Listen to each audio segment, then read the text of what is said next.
Today, we're going to be setting up an ESP32 cam using an Arduino. We're also going to use a breadboard with some jump wires. We'll start off by connecting the transmission pin, connect the reception pin, then we'll connect the ground and the reset pins on the Arduino, provide 5 volts and ground from the Arduino to the ESP32, and last we'll connect GPIO 0 to ground to set the ESP32 into flash mode. With this wiring complete, we can now set up Arduino IDE.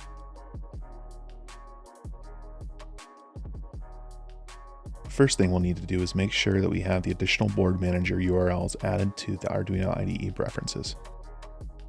Then we should be able to search and install the ESP32 boards from Board Manager.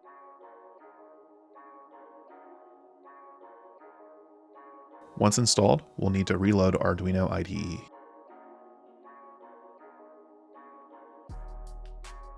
For testing, we'll load an example sketch for the ESP32 Cam Server.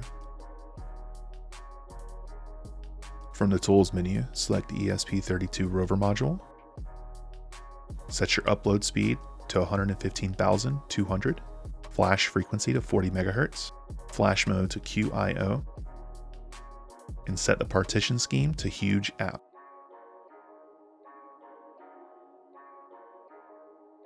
Make sure to set the network SSID and password.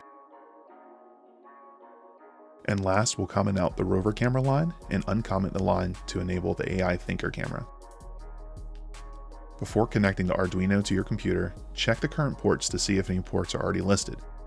Now connect the Arduino and then return to the port listing. If all goes well, you should see a new COM port listed.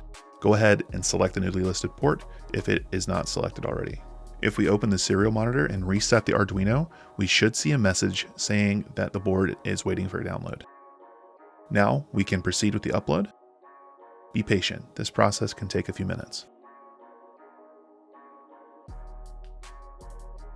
Once the upload is complete, we can disconnect the Arduino from the computer and remove one of the leads connecting the ground to GPIO 0 to disable flash mode.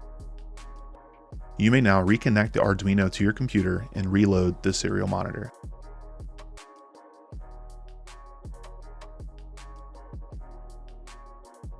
If all goes well, you should see a message containing a URL.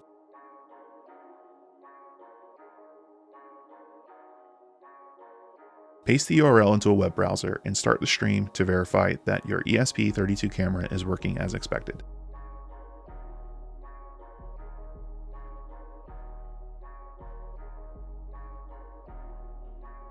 Returning to the serial monitor will provide metrics for the video stream for further refinement and testing. Thanks for watching. Be sure to like and subscribe.